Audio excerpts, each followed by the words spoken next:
Jérémy Simon, donc je suis co-dirigeant de la société Baludic. Baludic, première énigme, ça vient de balade et de ludique. On fait des jeux de piste numériques pour développer les territoires. On travaille dans le tourisme, mais pas que. La société est basée à Nantes. On est une équipe d'une dizaine de personnes. On aime bien ce qu'on fait. Et puis je vais vous raconter un petit peu ce qu'on fait et essayer de coller avec le thème de la conférence. Je crois que c'est le jeu de piste et les intérêts pédagogiques pour le développement des territoires. Je ne sais pas forcément tout dans le même ordre, mais c'est comme ça. Je crois qu'il y a quelques têtes que je connais, puisqu'on est quand même bien présent en Maine-et-Loire aussi. N'hésitez pas à intervenir si vous avez des questions, des remarques, des choses comme ça. C'est pas que j'ai pas de passion pour les grands monologues, mais j'aime bien quand il y a des échanges, surtout que ça fait plaisir de se retrouver sur des événements maintenant en vrai, pas avec un écran entre nous. Donc voilà. Hop. Voilà, c'est ça, le jeu de piste comme outil de promotion des territoires et vecteur d'apprentissage. Baludic.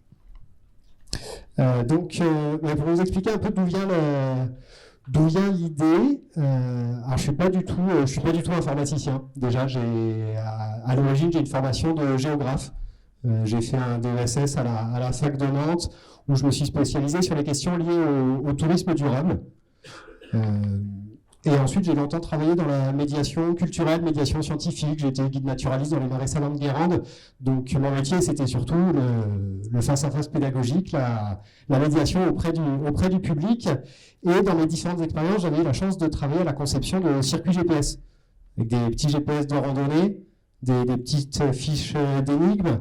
Donc, c'était super innovant, mais c'était en 2010. Donc, depuis, il y a un truc qui est arrivé un peu dans toutes nos poches, c'est le smartphone.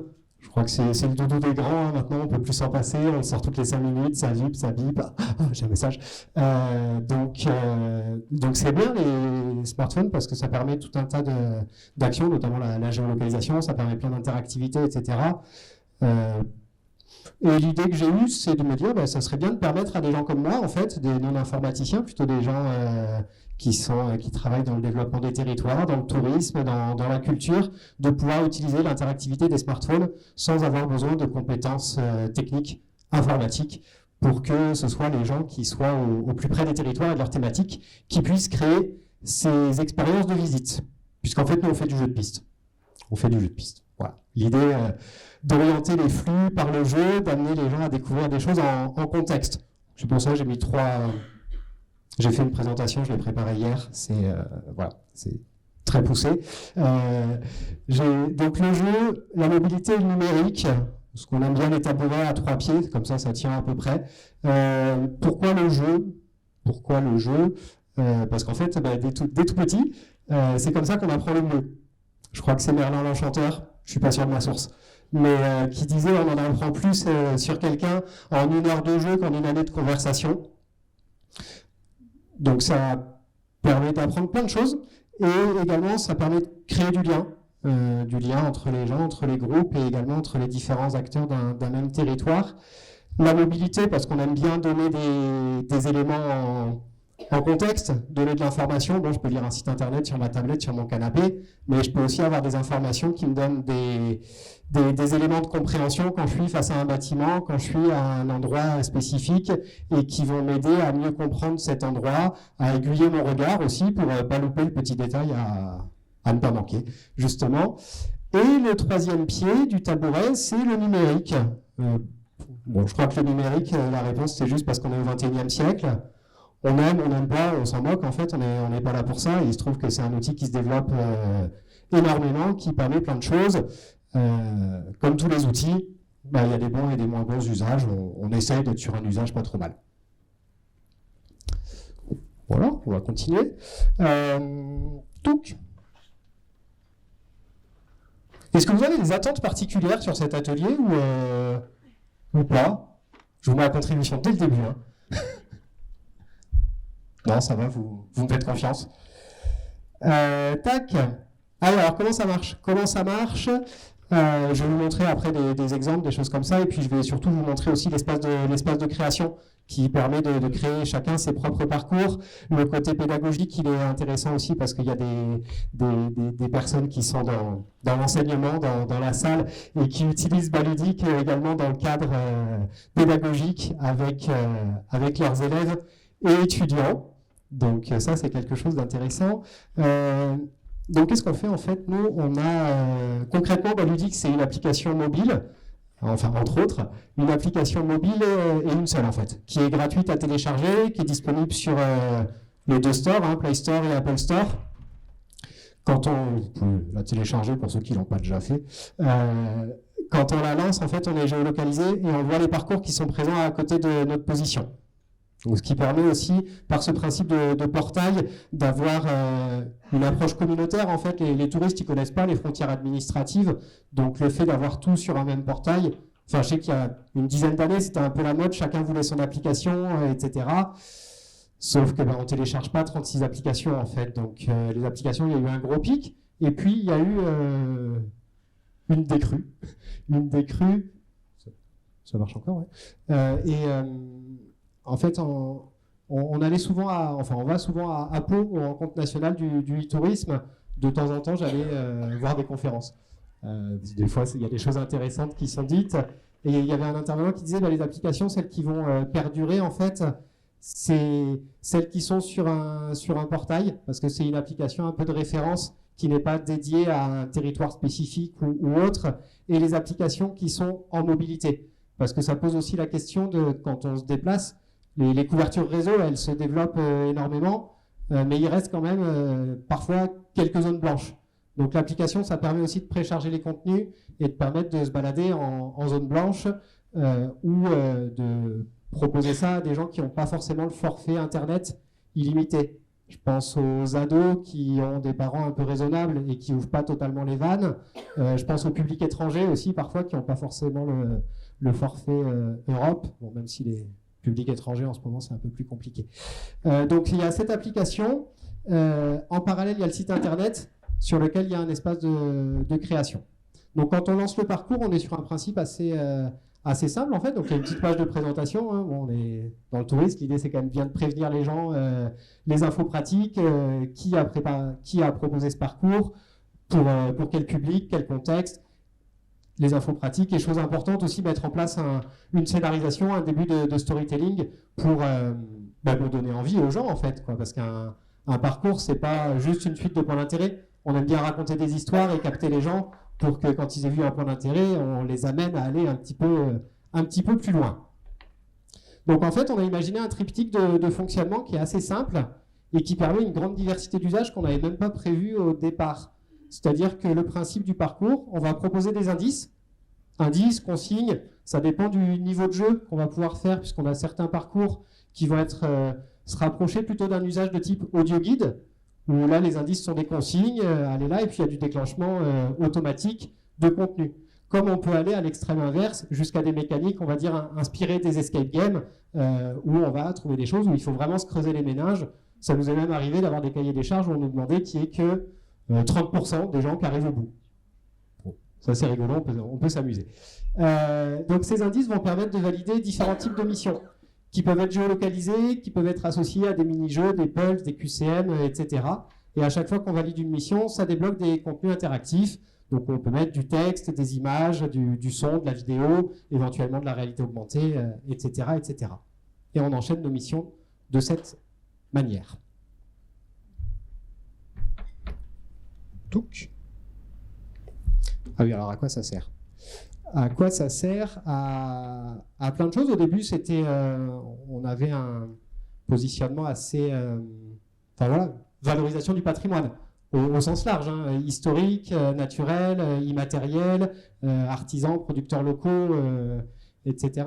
Donc forcément un domaine de prédilection, on va dire, dans le tourisme et la culture.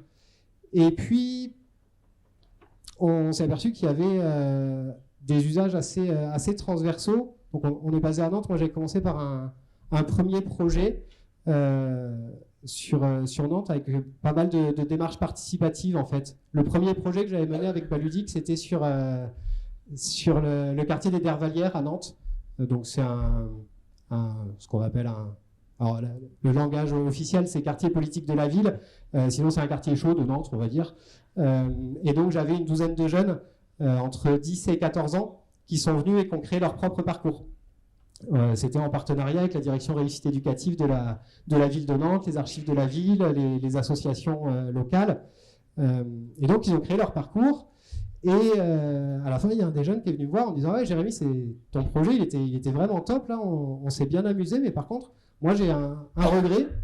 Je ne sais pas comment il était le quartier avant. Ça aurait été bien qu'il y ait des anciens avec nous. » Moi, je trouvais ça plutôt intéressant que la demande d'intergénérationnel vienne vraiment des jeunes du public et que ça ne soit pas juste une tête de discours politique et à voir comment on fait la mise en œuvre derrière.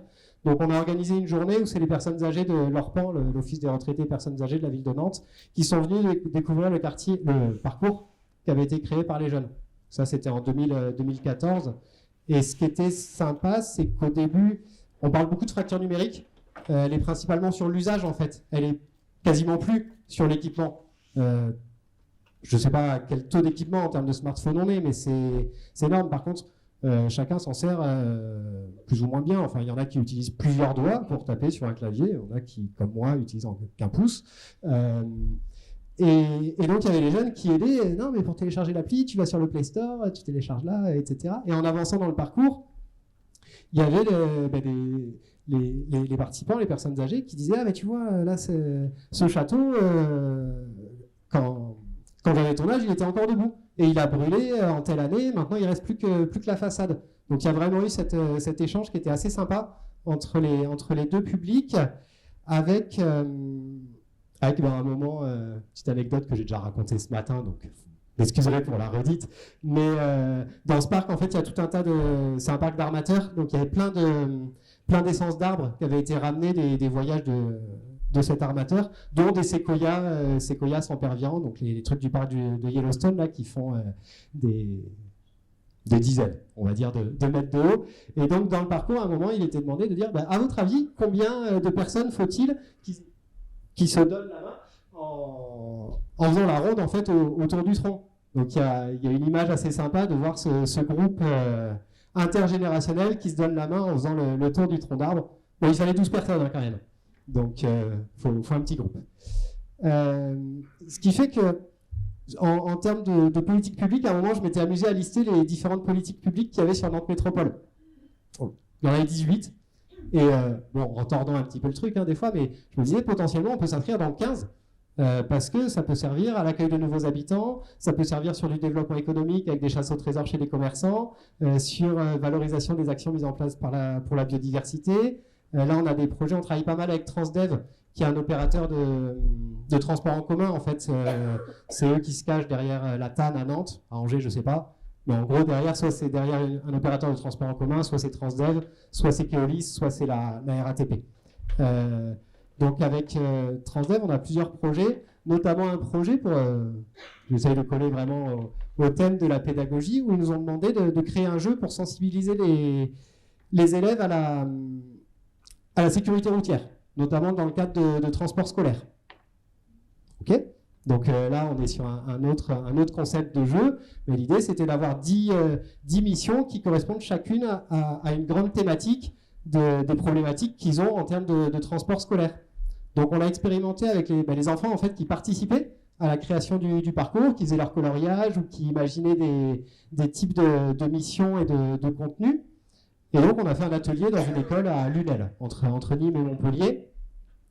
Et ce qui était rigolo, c'est que donc, les enfants, ils étaient à fond, ils allaient scanner des affiches dispersées à différents endroits de l'école, ils avaient un petit pulse pour mettre dans l'ordre les étapes d'évacuation d'un bus, etc.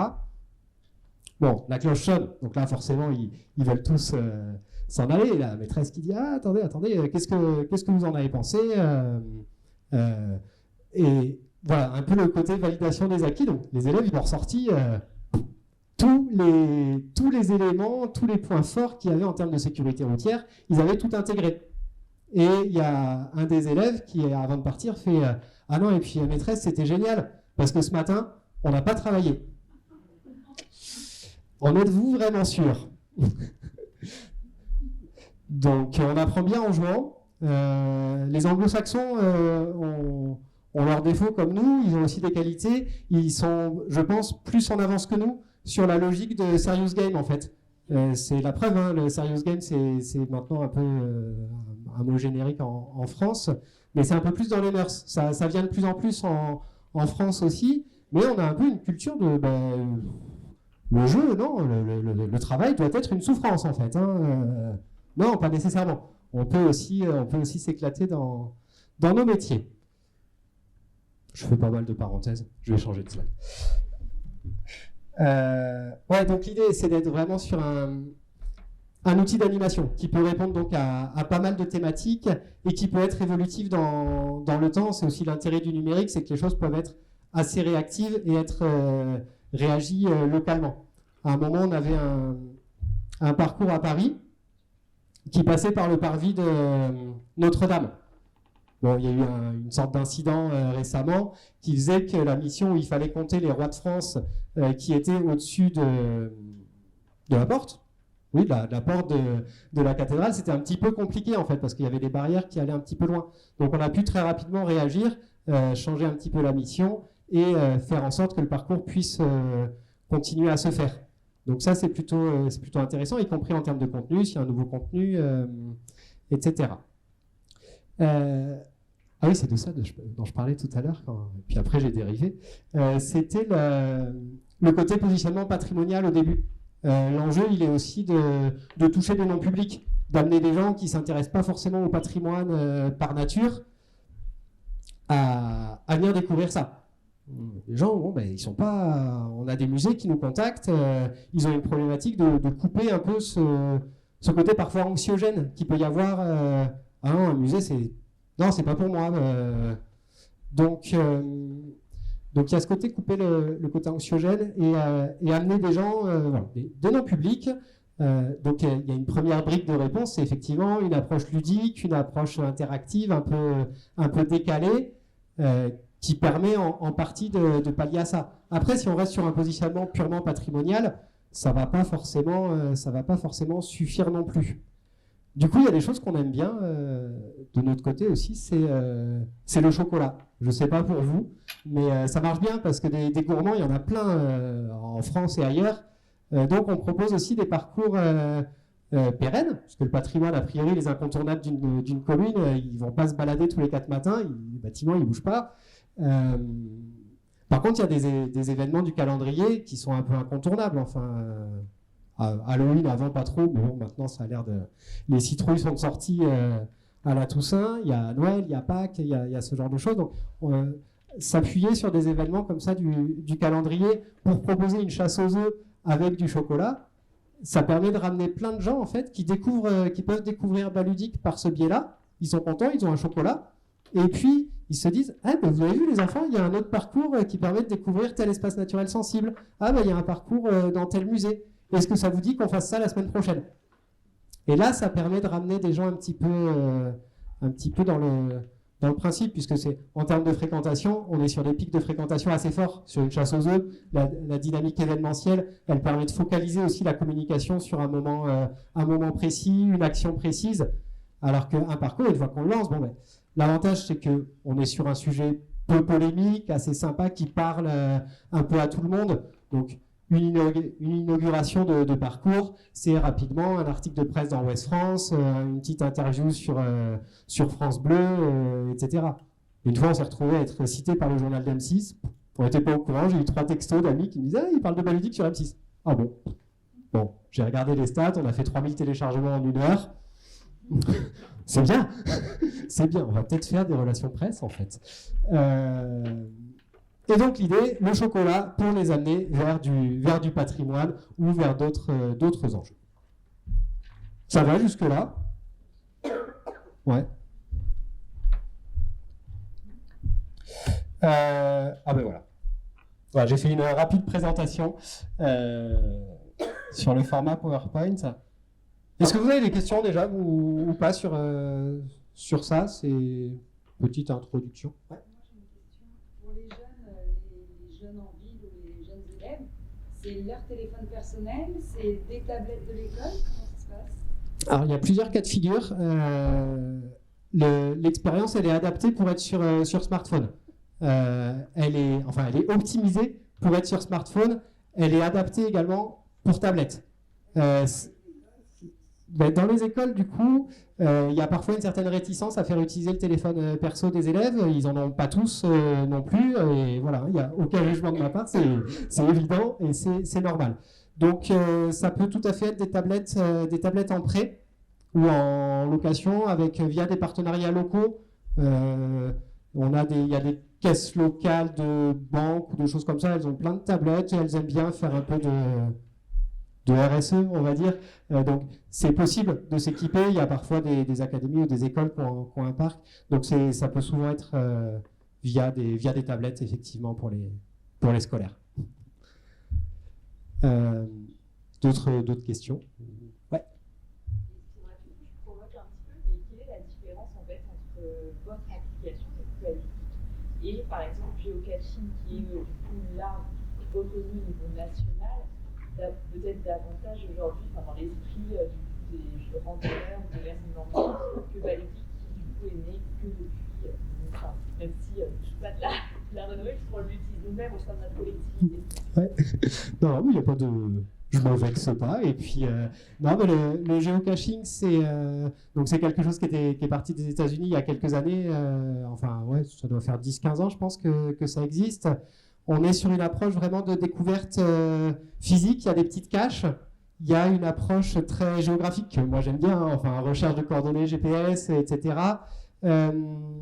Avec des règles également, régies par une communauté. Les géocaches, on ne fait pas n'importe quoi avec les géocaches.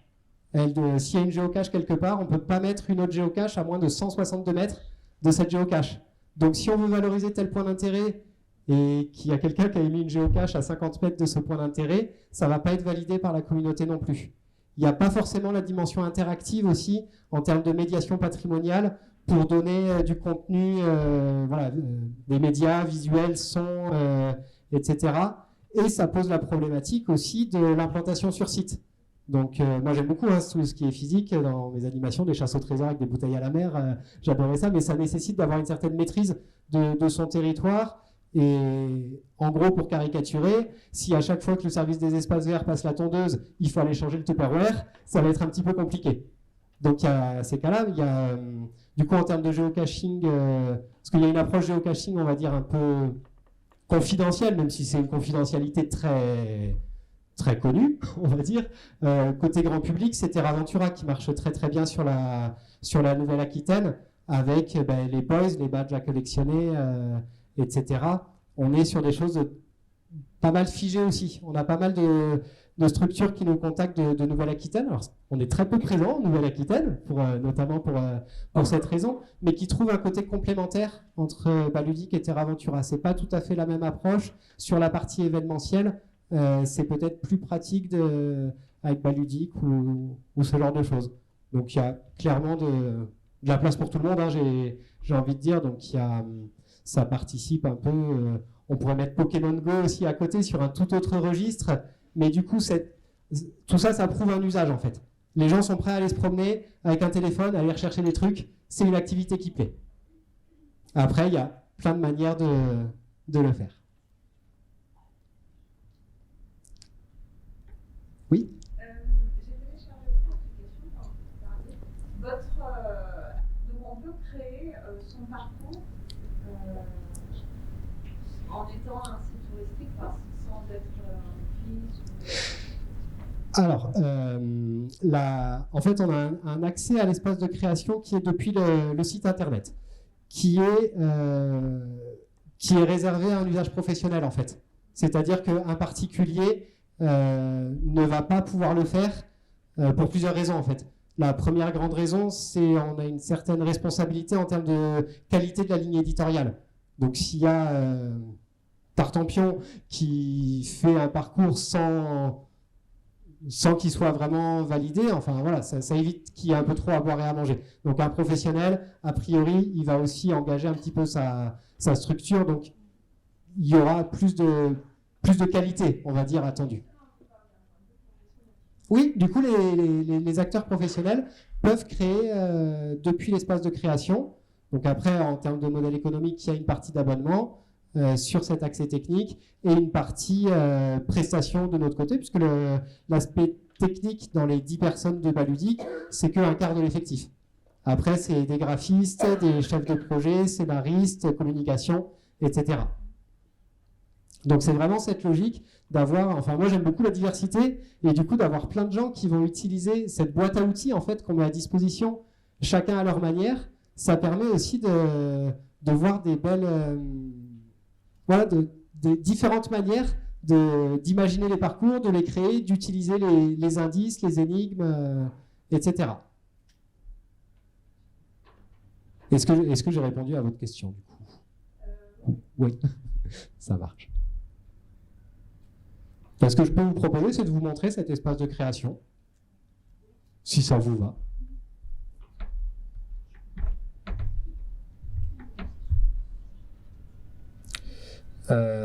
Touc.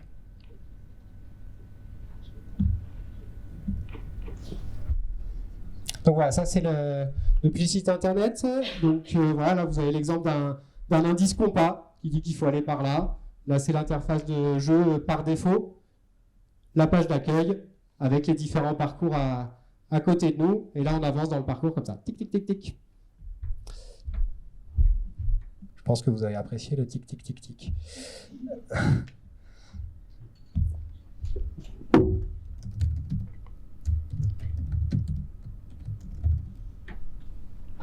Raté.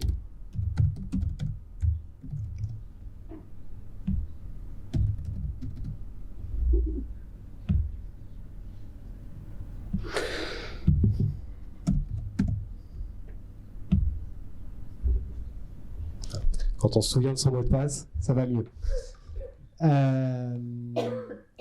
Oui, ce qui est intéressant aussi et qui nous revient assez souvent aux oreilles, c'est le côté pédagogique dans la création de parcours en tant que tel. Parce qu'il y a l'approche pédagogique, on va dire, d'un outil de médiation. Une fois que le parcours est réalisé, les gens découvrent un territoire, une thématique grâce au jeu sur un outil interactif. Mais il y a également donc, l'approche qui peut être faite avec des scolaires ou des étudiants. Moi, j'interviens aussi avec Estua, du coup, sur les masters patrimoine, et puis à Saumur sur les licences pro, écotourisme et guide conférencier. Mais également, au niveau des professionnels, il y a eu, pour le monde institutionnel du tourisme, une sorte de traumatisme, je crois, qui a été la loi NOTRe, avec les regroupements d'offices de tourisme. Je me souviens, j'avais créé la boîte le 9 septembre 2015.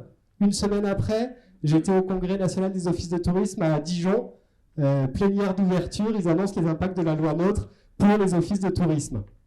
Bon, si j'avais voulu me développer vite, je pense que j'aurais mieux fait de vendre du Lexomil plutôt que de proposer du Baludique. Bon, ça a mis du temps, voilà, maintenant je pense que c'est derrière nous jusqu'à la prochaine.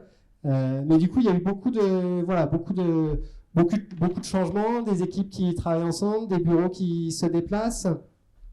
Et je vais juste citer le retour que m'a fait il y a 2 semaines en fait le parc naturel régional de Brière avec qui on travaille.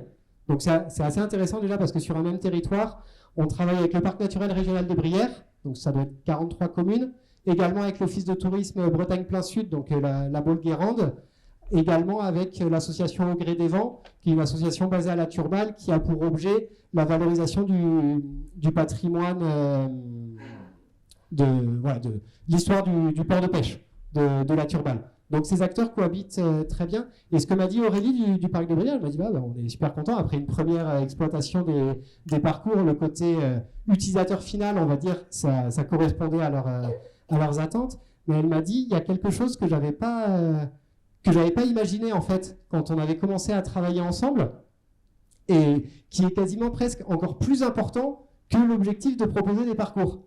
C'est que comme c'est eux qui créent leur parcours, on les a accompagnés sur les premiers pour accompagner un transfert de compétences pour qu'ils sachent faire leur propre parcours, mais après, ils les font en autonomie. Ils nous appellent s'il y a un problème, ou s'ils ont des questions.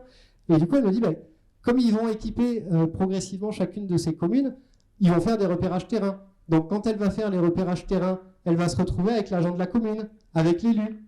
Puis en gros, ils font quoi? Une balade. la finalité, c'est de créer un parcours, effectivement, mais pendant qu'on se balade, on discute de choses et d'autres, de la pluie, du beau temps, des problèmes de la commune, des liens avec le PNR, et on crée du lien. Et du coup, ça facilite aussi, là aussi, quand je parlais du jeu qui est facteur de cohésion, la création du jeu permet aussi de passer un bon moment. Donc après, il y a un peu de travail pour créer un parcours, je vais vous montrer. J'anticipe sur les questions, ça va être combien de temps ça prend pour réaliser un parcours en autonomie. Ça peut être de 2 heures à 6 mois. Oui. Une question en termes de création de parcours par rapport à la thématique de la conférence. Est-ce qu'on verra ce qui est non numérique quand vous n'avez pas de support numérique ou pas? Alors, nous, on est sur du jeu de piste numérique. C'est notre métier. On a fait des fois, on fait des déclinaisons de papier d'un support numérique, parce que pour moi, les deux ont toute leur légitimité, et je comprends tout à fait qu'il y ait des livrets papier. À titre de confident, j'ai envie de dire, moi, avec mes enfants, j'irai plus naturellement vers du papier avec un crayon que vers du numérique. C'est peut-être parce que j'en fais un peu trop la semaine aussi. Mais du coup, sur le côté papier, c'est pas forcément sur ça qu'on va axer que je vais axer l'approche. On est plutôt sur du numérique. Après, avant, quand j'avais pas Baludique, donc j'avais créé une chasse au trésor pour Terre de Sel, quand je travaillais comme guide naturaliste dans les marais salants de Guérande, où c'était génial, parce que là on est sur des terrains privés, donc on peut vraiment poser des choses comme on veut. Donc j'avais mis des bouteilles à la mer dans les vasières, il y avait une carte au trésor, il devait avancer, trouver des éléments, reconstituer un code, mais on avait la maîtrise du terrain. Donc c'est-à-dire qu'on pouvait planquer des choses à différents endroits, je pouvais enterrer un coffre sur une petite île, et les gens le trouvaient. C'était vraiment la seule visite où le groupe était devant moi et moi j'étais derrière, en fait, parce que c'était à eux d'avancer et de trouver les éléments. Il y avait un projet que j'avais mené, donc c'était avant la création de la société, c'était au début de Baludique. On rentre en plus dans le côté un peu pédagogique et scolaire. C'était à l'occasion d'une fête de l'école. À la fin de l'année, ils souhaitaient valoriser leur jardin. Ils avaient un jardin pédagogique, mais qui était totalement à l'arrière de l'école, à peu près introuvable pour les gens qui ne connaissaient pas. Donc moi, j'avais créé un petit jeu, alors là, du coup, pas du tout numérique, pour vous donner des exemples quand même, avec le jeu du Kimodeur. Vous savez qu'il y a Kim Touché, où on touche des choses dans un sac qu'on ne voit pas, il faut deviner ce que c'est. La Kimodeur, donc j'avais des petits flacons avec différentes herbes aromatiques qui étaient numérotées, et quand je reconnaissais le romarin, quand j'ouvrais le 1, je me disais, ah, ça sent le romarin. Les personnes, je leur distribuais une boussole et une cordelette de 10 mètres. Et donc, quand ils sentaient romarin, ils savaient qu'ils avaient 40 mètres à faire vers le nord-est. Et puis ensuite, ils ouvraient le flacon numéro 2. Ah, là, c'est du thym. Cette fois, c'est 70 mètres vers le sud. Et on les amenait comme ça, il n'y avait pas du tout de numérique. Et ça avait un côté rigolo de chasse au trésor. Voilà. Ma question était, est-ce qu'on va parler du jeu de piste en règle générale Non, mais principalement sur l'approche numérique.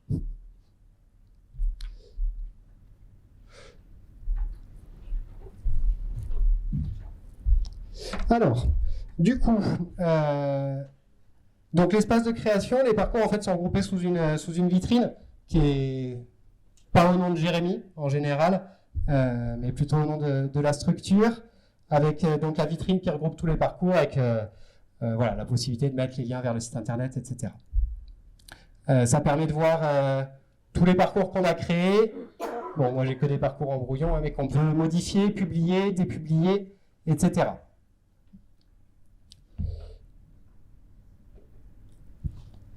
Et pour créer un parcours, donc ça va commencer de ici, et tout va se faire sur la même page en fait. On ne va pas aller chercher des éléments à droite à gauche, tout est sur ce formulaire. Donc un parcours, c'est déjà une belle bannière de présentation. Votre territoire est attractif, les gens y sont heureux, et le soleil y est généreux. Toutes les images, on les insère, c'est des fichiers JPEG ou PNG qu'on amène depuis son ordinateur et qui vont se retailler aux bonnes proportions. On a forcément un titre au parcours. Les mystères de l'Anjou, pour être dans une énorme originalité. Une thématique, à titre indicatif, parce que c'est toujours le problème des cases, on n'arrive jamais à rentrer dedans. Donc, voilà, ça peut être sport et loisirs, on a des parcours ça peut être des parcours de santé connectés, où à chaque étape, on propose, on avait fait un projet comme ça avec le Lab Sport, qui est un dispositif expérimental à Saint-Nazaire, qui est porté, il y avait un partenariat entre la maison de quartier de la Bouletterie, une grande marque d'articles de sport en grande distribution, et l'IUT de Saint-Nazaire. Et donc, en fait, c'était la logique de ramener les gens vers la pratique sportive. On n'est pas dans une logique de sport compétitif, mais de lutter contre la sédentarité. Et du coup, en fait, là, ils avaient créé un parcours. On arrivait au pas d'escalier, et en fait, il y avait 3 types d'ateliers qui étaient possibles, qui étaient proposés dans les contenus qu'on mettait. C'était, si vous avez plutôt tel profil, vous faites 5 fois l'aller-retour sur l'escalier à cloche-pied. Sinon, vous le faites en courant. Là, vous vous chronométrez entre les 2 arbres. Donc, ça permettait de proposer de la médiation autour d'un usage plutôt sportif. Donc, gastronomie et œnologie, un exemple qui est pas mal. Et puis, en plus, il a été fait avec Georgina du Bon Pique-Nique, qui est là dans les stands en bas. C'était il y a quelques temps déjà, on avait fait ça, mais c'était un parcours, le Bon Pique-Nique, du coup, où nos indices nous permettaient d'aller rejoindre différents producteurs et artisans de bouche locaux. À chaque étape, on récupérait les éléments d'un pique-nique. Et à la fin, la dernière étape du parcours, c'était un endroit sympa pour déguster le pique-nique. En l'occurrence, là, c'était au Jardin des Plantes de Nantes. Bon, divertissement insolite, etc. Une durée indicative, en heures et en minutes. Et puis la langue du parcours. Donc l'application est traduite en anglais, allemand, espagnol, néerlandais, italien, et sud-coréen, de manière plus anecdotique. On ne fait pas de traduction automatique, mais en fait on peut dupliquer un parcours. Une fois qu'il est fait en français, on le duplique et il n'y a plus qu'à, entre guillemets, mais saisir les contenus dans la langue cible, on conserve la colonne vertébrale, on va dire. On génère un point de départ et l'ordre des étapes peut être imposé ou libre. Imposé, je vais devoir faire l'étape 1 avant de faire l'étape 2, puis 3, etc. Là, ça va être dans la logique d'un fil narratif où on va raconter une histoire ou d'un cheminement qui est tout à fait cohérent. On peut avoir des principes un peu plus de chasse au trésor où là, le but c'est de trouver tous les lieux en fait, peu importe dans quel ordre on les fait. Donc là, on peut être en mode libre. Il y avait un projet qui avait bien fonctionné, c'était avec la ville du Havre, où la collectivité souhaitait mettre en valeur les différentes actions qu'elle a mises en place en faveur de la biodiversité. Bon, la gestion différenciée, les nichoirs à insectes, etc. Donc elle avait retenu 3 grandes zones de jeu, qui étaient 3 grands espaces verts de la ville. Donc c'était pas un parcours qui se faisait en une fois. En fait, les gens, ils allaient passer une après-midi dans un premier espace vert, ils validaient les 3 missions de cet espace, puis dans l'autre, etc. Mais ça avait plutôt bien fonctionné parce que c'était très simple. À un moment, voilà, là-bas, il y a des nichoirs à oiseaux. Combien il y en a? Bon, on observe, on regarde et on sort de l'écran, en fait. Moi, j'aime bien les jeux où l'écran, c'est juste un outil, en fait. C'est absolument pas une finalité. Ce qui est intéressant, c'est de trouver le maximum d'énigmes qui font appel plutôt au sens de l'observation qu'on est dans l'écran. On passe tous déjà beaucoup trop de temps dessus. Et les enfants aussi. Donc le parcours, ça va être ces différents éléments. C'est la fiche de présentation, donc ça c'est le premier point de contact, visible depuis le site internet ou l'application, qui va permettre de présenter le parcours, qui l'a fait, ce qu'on s'attend à y trouver, est-ce que c'est accessible aux poussettes, etc. À l'issue de cette fiche de présentation, on va pouvoir télécharger le parcours. Donc l'ensemble des contenus, ce qui permet après d'être en mode hors ligne, donc soit sur une zone blanche, soit de passer en mode avion si on veut. On arrive ensuite donc sur l'interface de jeu avec l'introduction, où là les gens ils sont prêts a priori. Donc super, merci d'avoir répondu à notre demande. On a vraiment besoin d'un enquêteur tel que vous pour résoudre notre mystère.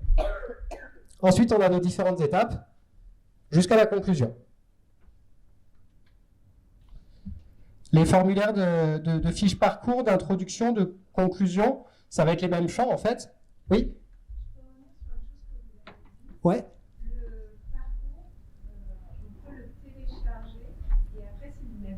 réseau pouvait quand même jouer? Oui. Parce qu'en fait, c'est deux choses différentes entre la géolocalisation et la connexion au réseau 3G, 4G. Un smartphone, c'est un émetteur-récepteur d'ondes 3G, 4G en fait. Donc il va communiquer avec les points relais ou avec le Wi-Fi. Et ça permet une certaine géolocalisation qui en général va être fiable à 100-150 mètres. Donc c'est pas suffisant pour notre usage.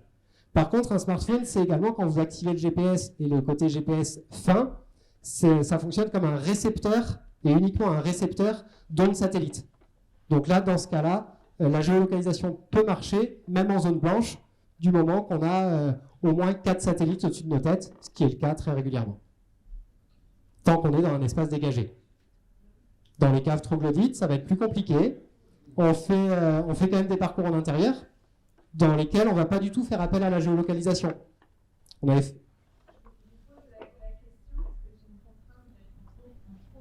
Ouais. Donc, le parcours, une fois qu'il est chargé, les contenus peuvent avancer. Par rapport à l'usage de la géolocalisation, en fait, on n'a pas forcément besoin de la géolocalisation pour amener les gens à un endroit. On peut donner des consignes, on peut les faire réfléchir sur des choses. Donc, on a des parcours qui ne font même pas appel du tout à la géolocalisation. On avait travaillé il y a quelques années pour les 120 ans des Galeries Lafayette de Nantes. Ils voulaient valoriser 120 ans de magasin, c'est quand même une approche patrimoniale quand même. Bon, je pense qu'ils avaient une petite idée derrière de faire augmenter le panier moyen. Mais bon, le patrimoine et le développement économique ne doivent pas être opposés, je pense, mais plutôt travailler ensemble. Et donc, la manière dont c'était fait, c'était quelle est la couleur, il y avait une mission, question, quelle est la couleur du catalogue de 1970 des Galeries Lafayette? J'en ai aucune idée. Pour le savoir, rendez-vous au 4e niveau, rayon, je sais pas, chaussures. Et donc là, ils avaient mis un petit chevalet, on voyait effectivement ce fameux catalogue. Ah ok, c'est rouge. Et là, on avait des infos sur le contenu, sur l'histoire du magasin qui apparaissait. Donc on peut tout à fait travailler sans géolocalisation.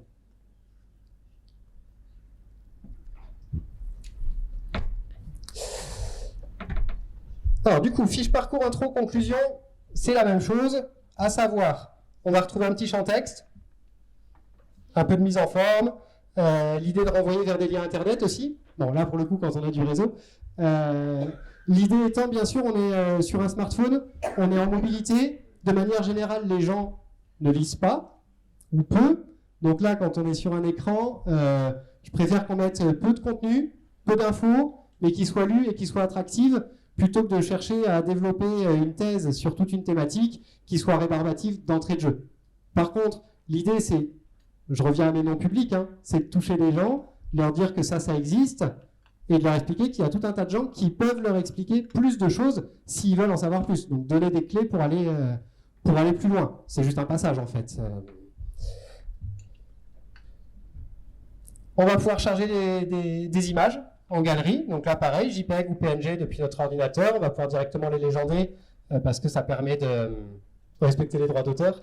Et également une image avec une explication, des fois ça vaut mieux.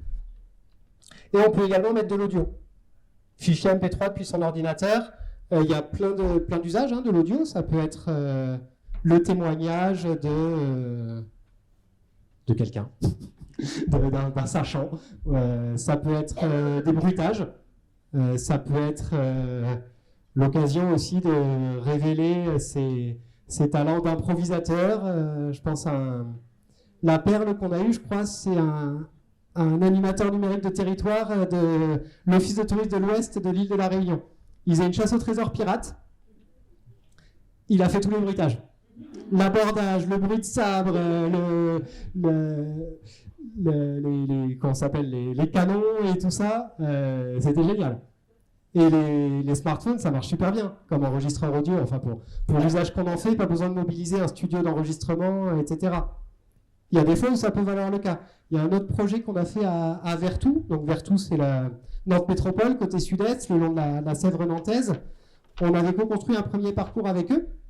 En gros, c'était le principe de départ, c'est bon, on est une ville anciennement anciennement rurale, maintenant totalement intégrée à l'agglomération de Nantes Métropole, donc urbaine, tournée vers l'avenir, mais on veut garder nos racines et avoir la tête vers l'horizon. Voilà. Le brief politique, on va dire. Donc on a imaginé un scénario où c'est une petite fille qui vient en vacances chez son grand-père et qui, en fouillant dans le grenier, découvre un tambour. Mais papy, qu'est-ce que c'est ce tambour? Ben ça, c'est quand j'étais garde champêtre de la ville de Vertou. Et on part comme ça découvrir la ville sur les traces de cette petite fille et de son grand-père. Et ce qui est génial, c'est que nous, on a fait une première version avec le scénario, on va dire, voilà, on n'avait pas fait forcément les enregistrements audio, etc.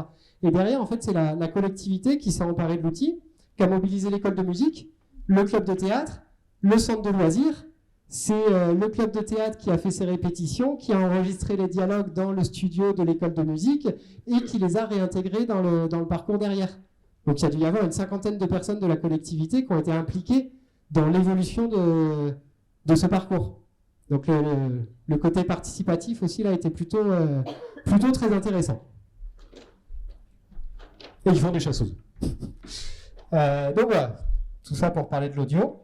Et on peut mettre également le lien vers des vidéos. Donc présentation, intro, ensuite nos différentes étapes, et la conclusion qui apparaîtra quand on a fait toutes les étapes. Donc pas tout de suite. Donc une étape, souvenez-vous, je vous disais, c'est des indices qui permettent d'accomplir une mission, donc de sélectionner un déclencheur, qu'est-ce qui va faire qu'on accède au contenu, et donc ces fameux contenus. Donc l'étape, titre 1, on va faire ici, parc des expos. Je vais aller positionner mon étape. Donc là, on est bien sur de la géolocalisation, mais sauf qu'on en a besoin en base de données, mais on ne va pas forcément y faire appel dans la création du jeu, en fait. Si on n'utilise pas d'indices liés à la géolocalisation, si on ne demande pas que les gens soient bien positionnés pour déclencher les contenus, on peut tout à fait se passer de la géolocalisation par la suite. Donc, il faut que maintenant que je trouve le parc des expos. Ou pas d'ailleurs. Hein.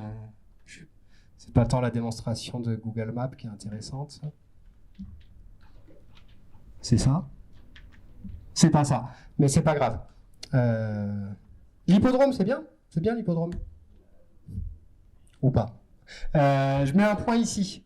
Ici, on peut affiner le rayon de détection si on est en géolocalisation, c'est-à-dire le périmètre dans lequel on considère que les gens sont au bon endroit. C'est intéressant parce que si je veux que les gens trouvent l'hippodrome, alors je ne sais pas combien ça fait la taille d'un hippodrome, mais je crois que c'est assez grand, je mets un rayon de détection à 100 mètres. Et dès que les gens arrivent dans ce périmètre-là, ça marche. Alors que là, je peux zoomer un peu, hein, là, je ne sais pas, il y a un petit calvaire, une petite sculpture ou un truc très précis, on veut les amener précisément. On va pouvoir descendre, alors peut-être pas 2-3 mètres quand même, mais à 5-6 mètres pour les amener vraiment à un endroit beaucoup plus précis. Alors, précis, après, c'est fluctuant aussi par rapport à la précision qui est proposée par nos smartphones. En général, un smartphone, il va être précis entre 3 et 10 mètres. Donc déjà, 3 à 10 mètres, quand on fait le parcours côte-côte, il y en a un qui va peut-être vibrer 2 mètres avant l'autre, etc. C'est les limites, on va dire, de la technologie. Et par rapport aux tablettes, pour revenir à la question sur les tablettes sont souvent présentées comme un appareil mobile. Sauf que l'usage dans les faits des tablettes, c'est sur son canapé. Les constructeurs l'ont bien compris. Donc toutes les tablettes ne sont pas équipées de la géolocalisation. En tout cas, pas de la géolocalisation en réception d'ondes satellites. Ils vont dire, oui, on a la géolocalisation, mais comme j'évoquais tout à l'heure, par triangulation avec les antennes 3G, 4G et point Wi-Fi. Donc une précision à 100-150 mètres, qui est plutôt très juste pour l'usage qu'on en a. La petite astuce pour savoir si les tablettes sont bien la géolocalisation, c'est de regarder si elles ont un emplacement pour une carte SIM. Si elles ont un emplacement pour une carte SIM, c'est qu'a priori, elles sont prévues pour pouvoir être un appareil mobile. Et donc, elles ont une précision de géolocalisation plus fine. Voilà. Donc, attention à ne pas tomber dans le piège si des personnes comptent investir dans des tablettes, de ne pas avoir de mauvaises surprises au mauvais moment. Et donc, on a le nom de l'étape. La position, les étapes peuvent être chronométrées, même si on l'utilise assez rarement, parce que on va dire qu'il y a 70% des parcours, c'est quand même pour une offre famille. C'est toujours quand il y a une étape chronométrée que le petit dernier a faim, soif ou envie d'aller aux toilettes. Donc, l'idée, c'est pas de mettre la pression. De l'émulation, mais pas forcément de pression. On s'en sert par contre pour du séminaire d'entreprise.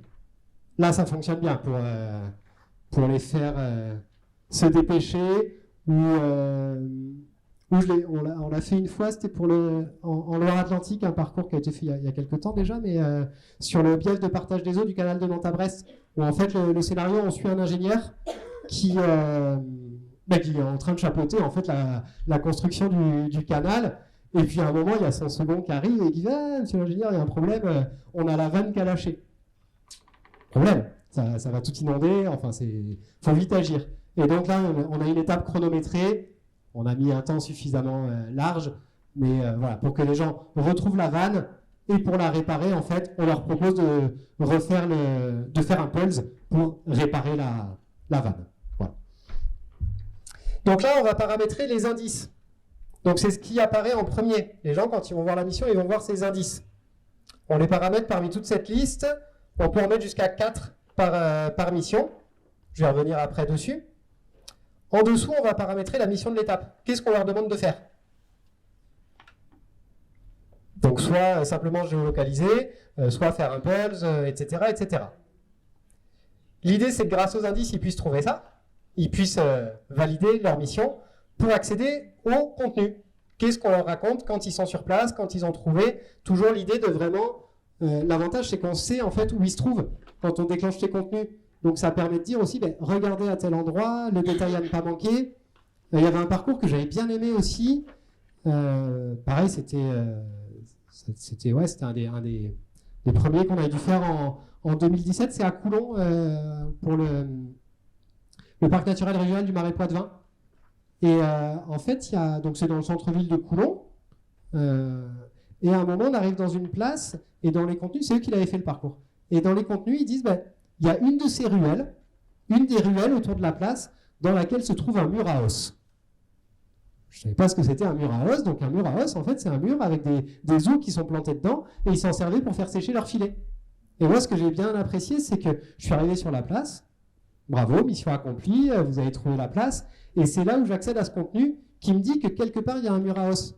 Donc là, ce qui était bien, c'est que j'avais pas besoin du téléphone, donc je le range et je vais chercher en vrai humain, en fait, quoi, pas en humain assisté, quoi. Donc ça, j'aime bien cette approche-là aussi de poser le téléphone, quoi, pas le garder tout le temps comme ça. Et je pense qu'il y a pas mal de gens qui apprécient ça. Que ça soit un compagnon de visite, mais pas trop présent non plus, quoi. Donc voilà, les contenus, donc ça va être une belle image de bannière. On retrouve un petit champ texte, on peut mettre une galerie d'images, un fichier audio, une vidéo. Nous, de notre côté, on peut également proposer des panoramas augmentés, donc proposer de la réalité augmentée, soit pour remettre en surimpression de la caméra une ancienne carte postale d'un bâtiment qui aurait disparu. Quelque chose qui marche très bien, c'est la partie table d'orientation numérique. Il y a un point de vue, et puis comme ça, on voit, là-bas, c'est le clocher de telle ville, là-bas, c'est le Mont Saint-Clair, et là, le Canigou. Je suis parti dans une zone avec un peu plus de montagne. Ou alors, sur le côté espace naturel. En général, la faune, quand on arrive sur place, on ne la voit pas. Donc le fait d'avoir un observatoire, de lancer un panorama augmenté où on va voir un héron cendré, un renard, un chevreuil, ça permet de matérialiser un peu les choses qu'on a peu de chance de voir. Je pourrais aller jusqu'à la loutre. Bon, j'aimerais bien voir une loutre un jour, mais c'est pas gagné. Ou alors une photo 360. Alors, bien entendu, aucun intérêt à mettre la photo 360 d'un lieu qu'on voit avec nos yeux, en fait. Éventuellement, ça a un intérêt, parcours en montagne, d'avoir une photo 360 du paysage totalement enneigé. Ça, c'est intéressant. Ou alors, j'arrive devant la porte d'un bâtiment dont l'intérieur est magnifique. Cependant, l'intérieur ne se visite que pendant le week-end des Journées du patrimoine. Les 363 autres jours de l'année, comment je fais? Ça permet, avec cette photo 360, de voir l'intérieur de ce bâtiment, même quand il est fermé. Encore une fois, ne pas utiliser l'écran pour montrer ce qu'on voit avec nos propres yeux. Ce n'est pas le but. Donc voilà. Donc les contenus, bon, c'est un peu le même principe. Je vous explique rapidement donc, les différentes missions. Donc, ça peut être se géolocaliser, tout simplement, au bon endroit. J'arrive dans le rayon de détection à côté de mon hippodrome. Zing, mission accomplie. Et j'accède au contenu. De deux manières. Soit on est en passif, c'est-à-dire que ça se déclenche automatiquement. Soit actif. Je sais pas, je dis n'importe quoi. Les indices, c'est un endroit où il y a des chevaux qui courent. Oh, ça doit être l'hippodrome, je vais y aller. Et je vais devoir cliquer sur j'y suis pour valider que ça marche ou pas. En fait, ça ne se déclenche pas automatiquement. Un peu le principe de la course d'orientation. La course d'orientation, on va poinçonner chaque ticket, en fait, quoi. Pour toutes les autres missions, elles peuvent fonctionner sans géolocalisation, mais on peut également conditionner le fait que les gens soient au bon endroit. Si je pose la question de en quelle année a été construit l'hippodrome, si je clique sur cette case, je devrais être à l'hippodrome pour dire que cet hippodrome a été construit en 1953. Si je ne clique pas sur cette case, je pourrais potentiellement y répondre depuis Nantes. Donc on a aussi eu des demandes de parcours à faire à distance, notamment dans les 2 dernières années où on a vécu entre assignation à résidence et relâchement des mesures, faire la promotion d'un territoire à distance dans des circonstances où personne ne savait en fait si tel événement, telle animation allait pouvoir vraiment se réaliser, ça permettait de faire ça. On avait fait quelque chose comme ça dans la vallée du Rhône avec Ardèche Hermitage Tourisme pour le lancement de la vallée de la gastronomie, où du coup on avait des petits jeux sur une dizaine de producteurs et viticulteurs qui se faisaient à distance.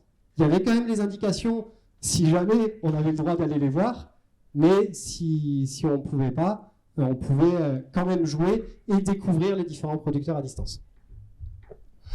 Donc voilà, le QR code. Le problème du QR code dans cet usage, c'est qu'il faut une implantation sur site. Il faut qu'il soit quelque part.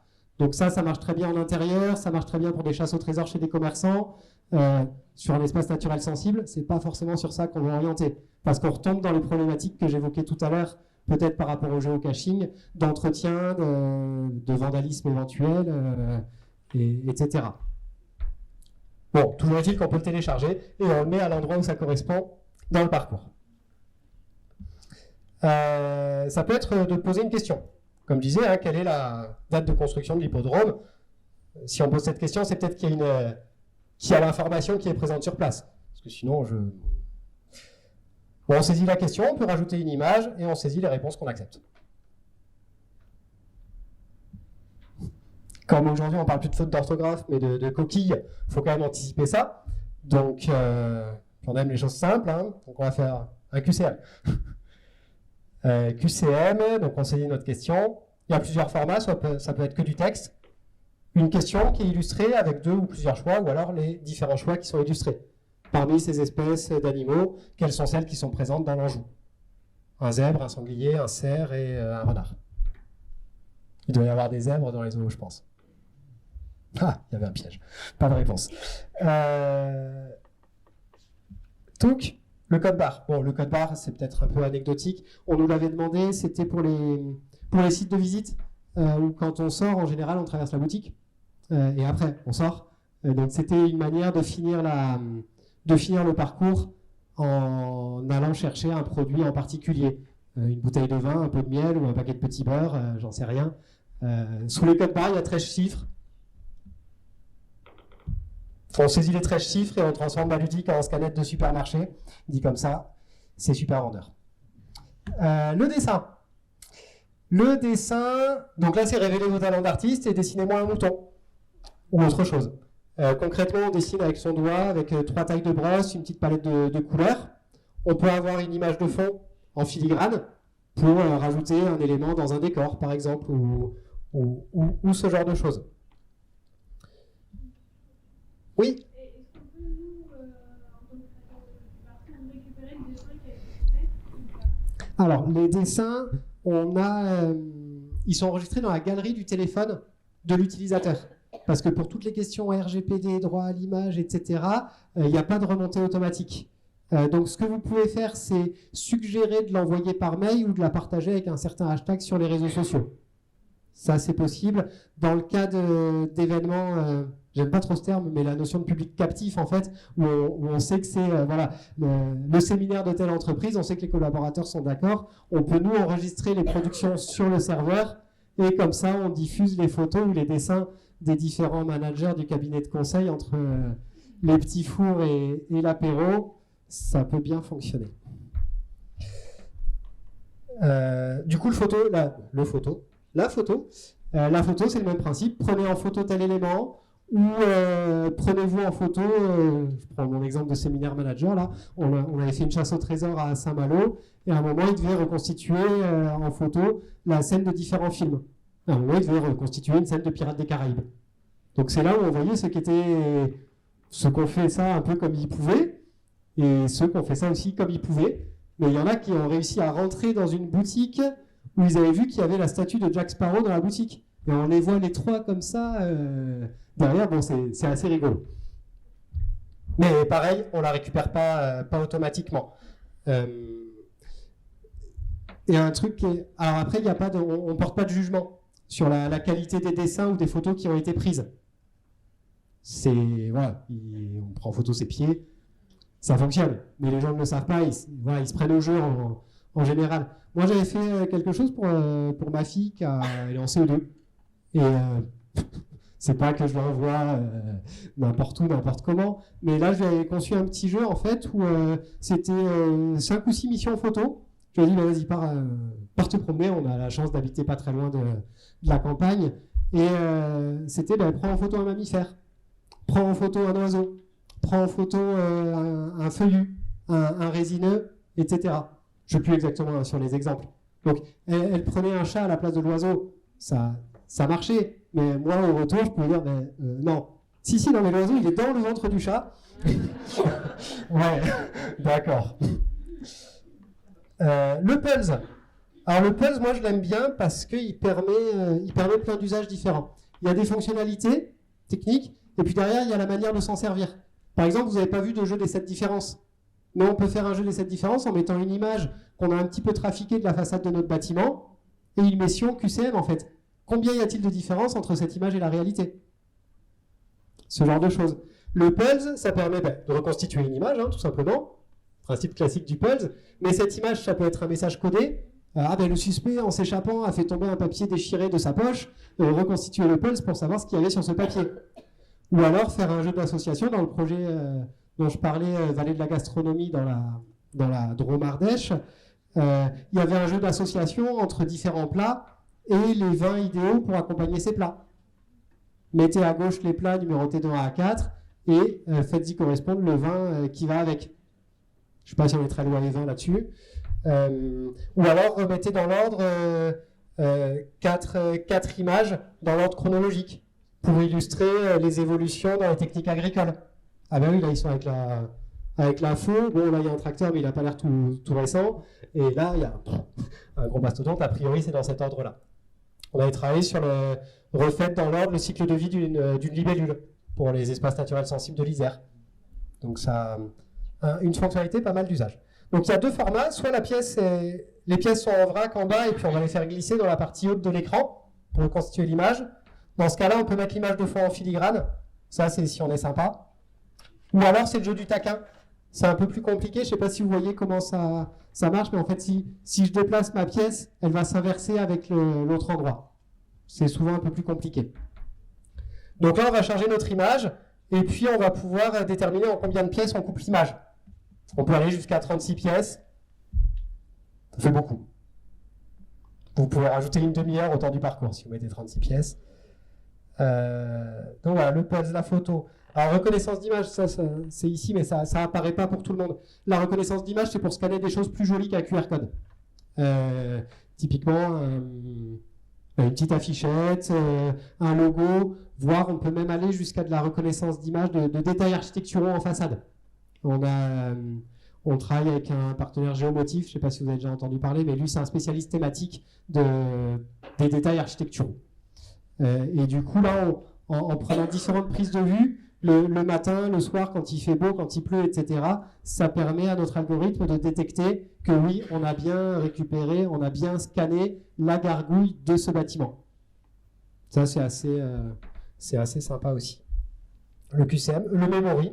Bon, on a toujours au memory, faut constituer des paires. Donc là, c'est pas tant la difficulté par rapport à l'endroit, mais ça permet aux gens de jouer avec une thématique. les différents outils de l'agriculteur de 1910. Et ben, à force de soulever 4 fois, 5 fois la même carte, on se souvient que ces outils ils sont rentrés dans le... Ça permet de faire passer les messages. Je reprends mon exemple des enfants de Lunel qui n'ont pas travaillé, mais ont tout retenu. Et le digicode. Bon, bienvenue à Paris, digicode, me reconnaissez-vous? Ça va jusque-là? Ouais. Et du coup, maintenant, ben, les indices. Je fais les choses dans le mauvais ordre, hein, mais on commence par les indices. Des indices qui sont basés sur la géolocalisation, donc on n'utilise pas dans un endroit fermé. C'est le cas de compas et distance. Donc compas et distance, c'est par là à 70 mètres. Alors celui-là, il est pratique parce qu'il n'y a rien à faire. Ça, c'est bien. Et on peut mettre que le compas, c'est par là. Ou que la distance, c'est à 70 mètres, mais je ne sais pas par où. Il y a un indice en réalité augmentée aussi. Bon, pour être honnête, c'est un peu un gadget, hein, enfin, parce que par rapport à tout ce que je disais tout à l'heure, l'idée, c'est pas de scotcher les gens à l'écran, etc. Réalité augmentée, en gros, ça active la caméra du téléphone. Quand je pointe dans la direction de mon hippodrome, j'ai peut-être un petit cheval qui va scintiller, qui va grossir quand je me rapproche. C'est rigolo, une fois de temps en temps. Faut pas l'utiliser pour traverser des grands boulevards. Pas conseillé. Celui-là, je l'aime bien aussi. Pareil, il est basé sur la géolocalisation. Le cadran solaire. Le cadran solaire, je ne sais pas si c'est le bon terme, mais en fait, pourquoi j'aime bien? Parce que ce n'est pas l'écran qui nous donne la réponse. En tout cas, il faut interagir avec son environnement, trouver où est l'ombre. Positionner son écran dans l'axe de l'ombre, et à partir de là, ça nous fait le calcul de trajectoire pour savoir dans quelle direction est notre point d'intérêt. Donc, ce n'est pas l'écran qui nous donne... on a besoin de réfléchir. Ça, c'est important de réfléchir. Ça manque parfois. C'est l'île de la Réunion qui nous l'a demandé. On a du mal à le vendre en Bretagne. Il marche plein de fois chaque jour. Voilà. Et puis après, ben, ça peut être d'autres exemples, un indice image. Donc ça peut être l'image du lieu, mais une image, ça peut être un rébus, ça peut être un détail, ça peut être un code secret, ça peut être une clé de déchiffrage d'un code secret. C'est là où on peut aller dans... Voilà, tout un tas de mécaniques, à la fois des jeux de pistes traditionnels, des escape games, des choses comme ça. Pareil dans l'enchaînement du parcours. Le principe de l'escape game, vous savez, c'est on fouille, on trouve plein de choses, on ne sait pas à quoi ça sert. Et puis au fur et à mesure, on se dit ah ouais, mais en fait cette clé elle va là, etc., etc.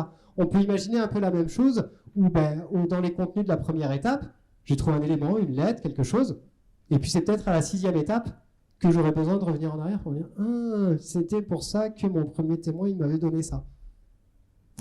Après, ça dépend du niveau de l'appétence en termes de créativité et le côté à l'aise aussi avec la plateforme. Donc ça peut être aussi juste du texte, hein, donc là aussi ça peut être Obélix a dû passer par là parce qu'il faut trouver un menhir ou retrouver le 18 de la rue Jean Jaurès. Plus facile, on est plus dans la consigne. Et dans un seul indice, on peut mettre à la fois de l'image, de l'audio et un petit texte. Donc ça permet aussi au niveau des indices d'étaler le niveau d'information qu'on veut donner. Parce que des fois, entre l'étape 1 et l'étape 2, il y a peut-être un point de vue sympa, un petit calvaire, ça vaut le coup que les gens le voient, même si on ne va pas se dire qu'on va faire un arrêt spécifique là-dessus. Donc ça permet de donner des consignes aussi, mais faites gaffe, là vous arrivez sur une zone où il peut y avoir des voitures, encadrez vos enfants.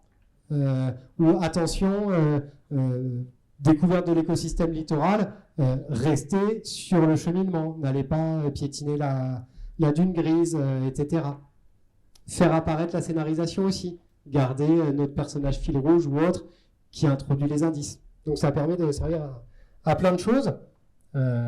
Et par exemple, là, ça peut être l'image, ça peut être l'alphabet morse, le fichier son, un pivert qui tape sur un arbre et qui nous donne un message. Et voilà, pour la première étape, il n'y a plus qu'à faire toutes les suivantes. À enchaîner de cette manière. Voilà pour la petite explication, démonstration de comment ça peut fonctionner. Est-ce que vous avez des remarques ou des questions? Ouais. Comment ça se rémunère en fait, comment admettons par exemple une collectivité, un territoire est intéressé, veut créer un circuit.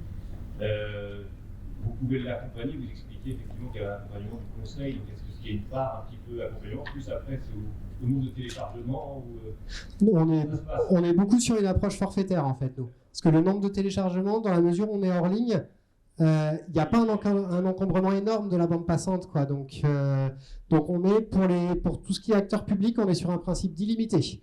Vous pouvez créer autant de parcours que vous le souhaitez en autonomie, avec un accès qui est sous la forme d'un abonnement annuel ou pluriannuel, ça dépend des contrats. Donc il y a cette partie accès technique, donc avec un principe d'abonnement. Après, il y a la partie, donc l'accès technique, ça permet l'hébergement des parcours, ça permet la possibilité d'en créer autant que vous le souhaitez depuis cet espace, et ça inclut également toutes les évolutions de l'application. Tous les 3 mois, on rajoute des fonctionnalités, on optimise, etc. etc. Après, il y a toute la partie, tout ce qui est prestations, accompagnement. Donc nous, on aime bien travailler en co-construction. Vous connaissez mieux votre territoire, vous connaissez mieux vos thématiques que nous. Nous, on connaît mieux le principe de jeu de piste. Et donc, on va plutôt agir comme des metteurs en scène sur la base des entrants que vous nous donnez. Donc, soit sur du sur-mesure, on va jusqu'au bout, jusqu'à la livraison. Soit ça peut être du ponctuel, vous faites, et puis on vous accompagne plus ponctuellement. Ça dépend des velléités de chacun aussi. Quand on bosse avec Transdev, ils n'ont aucune légitimité à être créateurs de jeux de piste par la suite. Donc, on s'occupe de tout. Quand on travaille avec des offices de tourisme ou des associations qui ont la vocation, clairement, ça peut rentrer dans leurs attributions à créer leur propre parcours. On est plutôt dans une co-construction avec accompagnement vraiment de la montée en compétences pour mettre dans la meilleure situation pour que vous puissiez être autonome par la suite pour créer les autres parcours. On a des gens qui ne prennent pas du tout d'accompagnement. Ils disent bon, c'est ok, c'est simple, on y va, comme ça. Et voilà, où ça marche très très bien. Vous saurez, comme vous évoquiez tout à l'heure, veiller à ce qu'il y ait quand même homogénéité, que ça respecte un peu. Ouais, sur une collectivité, on est sur un principe d'illimité. Quand je disais pour les acteurs publics ou parapublics, c'est parce que si par exemple on a là où je mets ce bémol, c'est si un jour une agence de communication vient nous voir, prend l'abonnement, que c'est illimité et qu'ils en font partout, on est content, on aura des utilisateurs, mais on ne se rémunère pas sur les utilisateurs. Donc c'est pour ça qu'il y a ce petit bémol pour les acteurs privés, mais pour un site de visite, il en fait autant qu'il veut sur son site de visite, voire même pour faire la promotion de son site un petit peu plus loin. Ça nous est déjà arrivé d'avoir des gens qui voulaient créer un parcours sur le parvis de la gare Montparnasse pour faire la promotion d'une destination de l'Ouest, par exemple. Communication un peu décalée, bon, voilà. Donc il y a ça, et après il y a la partie en fait, donc accès technique, la partie agence, où là c'est de l'accompagnement donc via scénariste, graphiste, puisqu'on a beau être sur un portail, on est conscient qu'il y a pas mal d'acteurs qui veulent retrouver leur propre identité visuelle, donc on peut, dès qu'on rentre dans le parcours, avoir une interface personnalisée à la charte graphique, mais aussi à l'image qu'on souhaite donner du territoire, avec des éléments importants, donc soit qui peut être réutilisable pour l'ensemble des parcours, soit on peut avoir des interfaces un peu plus complexes qui vont venir soutenir la scénarisation et qui nous permet d'aller beaucoup plus loin dans les mécaniques de jeu. Là, par exemple, on a développé donc, on a une troisième approche qui est une approche studio. Studio, on crée, nous, des scénarios clés en main, en interne, et on les rend réplicables pour tout un tas d'usages. Donc, je parlais des chasses aux œufs tout à l'heure, le parcours d'Halloween. On avait fait un parcours pour les campings, le slip du campeur. On est entre nous. Normalement, c'est les affaires perdues du vacancier. Le slip du campeur, je trouve ça plus rigolo. C'est quelqu'un qui s'est fait piquer ses affaires à la sortie de la piscine par ses copains. Et il faut retrouver son chapeau de paille, sa serviette de plage, ses boules de pétanque aux 4 coins du camping. Et donc là, l'interface, elle est vraiment spécifique pour ce parcours. À chaque fois qu'on valide une mission, on a notre campeur qui se rhabille. Voilà. Pour les collectivités, on est à 1 500 € hors taxe annuelle. Et c'est un coût qui est différent pour un privé, par exemple? Non, pas nécessairement. On est sur de l'approche forfaitaire. Donc, après, via Estua, via le Tourism Innovation Lab, on a eu pas mal d'étudiants qui sont arrivés en stage dans des structures qui ont dit « Ah oui, mais ça m'intéresserait ». Il y a des négociations possibles. Voilà. Parce qu'il y a voilà, on a eu des viticulteurs qui avaient une petite cave qui voulaient juste un parcours et ils n'allaient pas en faire d'autres. Là, les coûts ils peuvent être réduits aussi, au moins sur les années après d'hébergement, une fois que le parcours est mis en place. Pourquoi on a ce tarif-là aussi? C'est parce que on aime bien passer du temps quand même. Même s'il n'y a pas de prestation d'accompagnement qui est prise, mais quand même être là, parce que c'est simple techniquement, il y a quand même une petite gymnastique d'esprit à avoir. Et s'il y a un parcours qui est pas fou, en fait, ça pénalise tout le monde. L'utilisateur, il va pas être content. Quelqu'un qui est pas content, on parle à 30 personnes, quand quelqu'un qui est content, on parle à 2 personnes. Donc, on a intérêt à satisfaire beaucoup de gens, ou en tout cas d'en insatisfaire peu. Et donc, même sur quelqu'un qui prend juste un abonnement, on prévoit de pouvoir y passer du temps quand même pour aider. Donc après, il y a la partie prestation. Donc là, ça va du simple conseil accompagnement jusqu'à une prestation complète. Là, on a fait quelque chose pour la communauté de Lens-Liévin et pour Tadao, donc le réseau de transport en commun là-bas, où on s'est connecté au web service de la position des bus en temps réel, en fait. Et donc, on a créé un format d'escape game où on va chercher les données temps réel de la position des bus qu'on fait apparaître dans le parcours en réalité augmentée. Donc là, en termes de prestations, on est plus proche des 30 000 € que des 600 €, on va dire. Et après, il y a la partie studio que j'évoquais, donc le chasse aux œufs, etc., où là, on est sur quelques centaines d'euros pour la mise à disposition d'un parcours sur la durée d'un événement.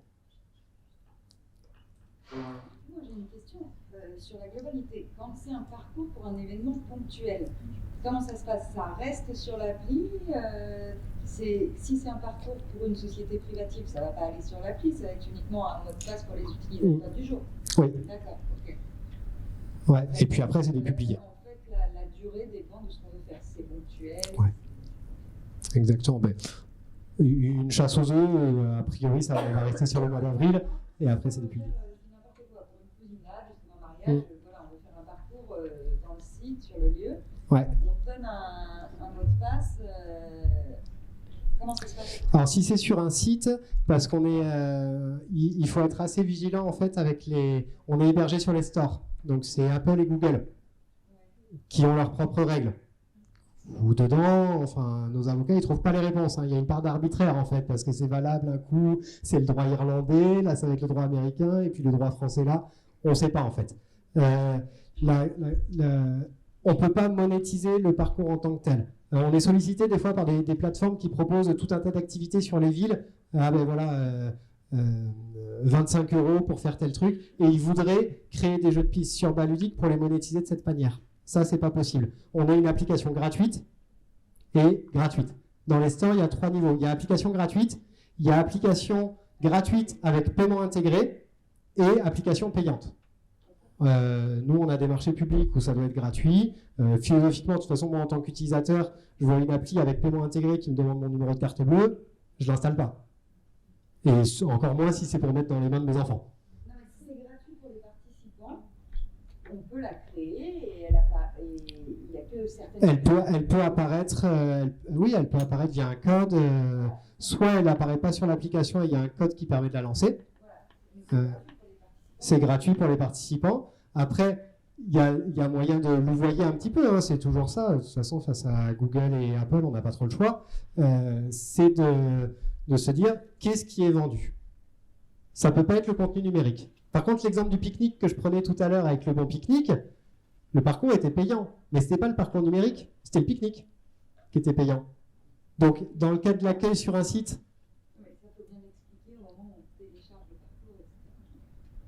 Oui. Il faut que les participants comprennent bien que s'ils payent, c'est le pique-nique qui paye et pas le parcours. Oui. Ben voilà. Après, sur de l'événementiel, en fait, on est sur du présentiel. C'est pas de la vente en ligne, là. Voilà. Donc, voilà. Je ne sais pas si ça répond. Ouais. Y a-t-il d'autres questions? D'autres remarques? Ouais. Pour les mises à jour des parcours, est-ce que c'est celui qui s'est abonné ou qui a payé le parcours? Est-ce qu'il a la main après pour faire des modifications? C'est le principe de l'espace de création, du coup. Ça permet vraiment là de modifier. Vous avez créé votre parcours, il est publié, vous apercevez que tel élément où il y a des travaux ou quelque chose comme ça, vous allez élargir le rayon de détection ou changer la mission, etc. Donc vous pouvez le faire vraiment en direct. Ouais. Je ne sais pas quelle heure il est, je ne sais pas jusqu'à quelle heure j'étais censé...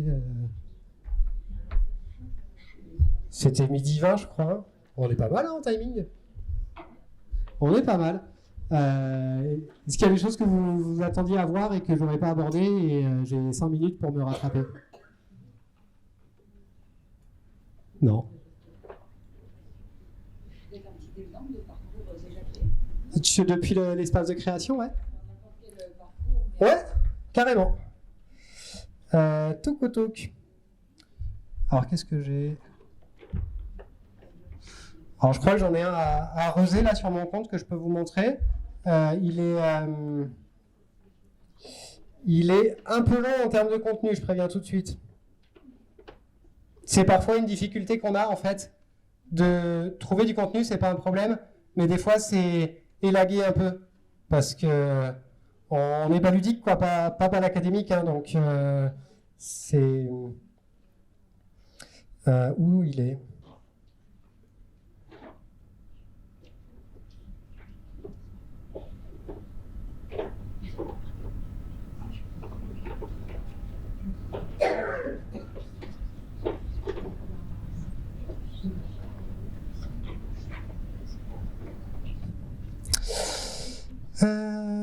Bah oui. Allez, ah bah si, celui-là. Oh, celui-là, mais il est bien aussi. Hop. La Ferté-Bernard et la confrérie de la Velue. Une belle image, c'est un parcours qui a été fait donc avec l'Office de tourisme de la Ferté-Bernard et en partenariat avec le Crabe Fantôme, qui est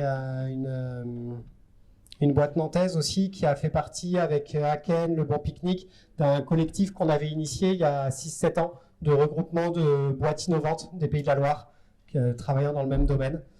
Et voilà, on est content quand on a des projets ensemble, ça permet que chacun apporte sa pierre. Donc voilà, histoire et patrimoine. Oui, pour compléter la réponse à votre question, là vous voyez le cas d'un parcours qui a déjà été enregistré et publié. Là il est publié en privé, donc ça veut dire qu'il n'est pas visible sur l'application. Il y a un code, un QR code à scanner qui permet de l'avoir. C'est à des fins de test, si Google vous demande. On peut donc modifier, enregistrer les modifications, republier le parcours une fois qu'on est content de nos modifications. Donc là, l'histoire de la velue, c'est une bête qui revient tous les 90 ans pour terroriser les habitants de la Ferté-Bernard. Vous étiez au courant? Ça fait, depuis 2020, en fait, elle revient chaque année. Aucun parallèle avec l'actualité. En fait, il y a une organisation secrète et on est missionné en tant que candidat pour rejoindre cette organisation secrète. Et donc, il va falloir affronter différentes épreuves. Donc ça, c'était la présentation. En intro book, cher inconnu, le 25 mai, on a envoyé des membres. Donc là, en termes d'image, ben voilà, c'est pas forcément que des photos, hein. Donc là, sur l'approche pédagogique aussi, je pense aux enseignants, il y a tout un tas de choses à faire, enfin des dessins, des choses comme ça, par différentes personnes. On avait fait un projet à Nantes avec l'asso KiddyClick, la boîte KiddyClick, où c'était un parcours qui avait été fait par les enfants, pour les enfants. Le fantôme mystérieux de Nantes, ils avaient fait leur coloriage, leur dessin, c'était rigolo. Touc, chapelle et château. Chapelle et château. Donc voilà les contenus, il y en a quand même pas mal, hein. Ça fait beaucoup, hein. Tout ça de contenu ramené sur un écran de smartphone, c'est long. On est là, bon, sur un principe tout simple. Au début, il faut juste se géolocaliser au bon endroit, avec comme premier indice l'image de la chapelle, comme deuxième indice, trouver la rue du château, avec le compas qui va nous dire par où aller et la distance. Il faudrait que je trouve d'autres missions que la géolocalisation, parce que la géolocalisation, c'est pas compliqué à faire. C'est dès qu'on va dans les missions, questions, puzzles, etc., où il y a une petite gymnastique d'esprit un peu plus... tac. Parce qu'il y en a où il faut retrouver le code, etc. Voilà, là on est sur un QCM. Donc premier indice, passons au second test. Je vais vous mener auprès d'Antoine, l'un de nos meilleurs combattants. Nous le trouverons près du fond de la chaussumerie. On met le compas. Et puis un petit texte. Indiquez votre réponse. Ah oui, il faut calculer le nombre de mètres que peuvent atteindre les flammes de la velue pour pouvoir se mettre en sécurité en cas de danger. Donc le QCM, combien de mètres de flamme les flammes de la velue peuvent-elles atteindre? Et on a comme image un petit code de logique de cette manière. On aime bien ce genre de code. On peut faire des labyrinthes aussi. Pareil avec un QCM, vous mettez l'image du labyrinthe, par où doit passer le lapin pour retrouver son terrier, le 1, le 2 ou le 3. Il n'y a pas la fonctionnalité labyrinthe, mais il y a l'usage qui le permet.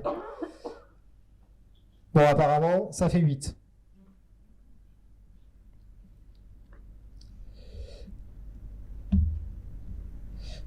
Bon, géolocalisation aussi, ne présente pas forcément trop d'intérêt. Impulse.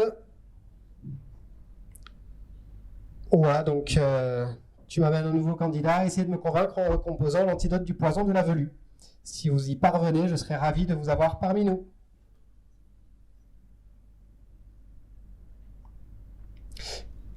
Et donc on avance et je ne vais pas vous donner la fin, mais je crois qu'à la fin on a accepté dans la confrérie de la velue. Et à chaque fois, là, dans les contenus de galerie, on a un petit principe de tampon. On a un tampon qui est donc une image qui progresse de cette manière au fur et à mesure qu'on avance. Voilà un exemple rapide. N'hésitez pas sur l'application. Alors, il y a des parcours que vous allez pouvoir voir à distance parce qu'il y a un déclenchement manuel qui est possible. D'autres, il faut être sur place. Donc, mais il y en a pas mal quand même sur le Maine-et-Loire. Merci à vous en tout cas. S'il y a d'autres remarques, moi je suis là en bas toute la journée. Donc merci beaucoup pour votre présence et votre intérêt. À bientôt.